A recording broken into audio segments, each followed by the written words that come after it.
হয়ে যায়। ঠিক আছে, তো আমরা কিছুটা NaOH এর মধ্যে যোগ করছি।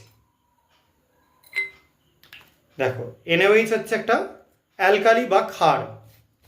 NaOH যোগ করাতে কিন্তু কোনো রকম কালার চেঞ্জ এখনো হয়নি। ঠিক আছে, এবার আমরা এর মধ্যে যোগ করে দেবো কিছুটা গ্লুকোজ, C6H12O6 গ্লুকোজ। একটা স্প্যাচুলা দিয়ে আমি কিছুটা তুলে দিয়ে দিচ্ছি। ঠিক আছে, এই যে সাদা রঙের গুঁড়ো আমরা যোগ করলাম। দেখো যোগ করবার সঙ্গে সঙ্গে দ্রবণের বর্ণ কী হয়ে যাচ্ছে দেখতে পাচ্ছ, সবুজ।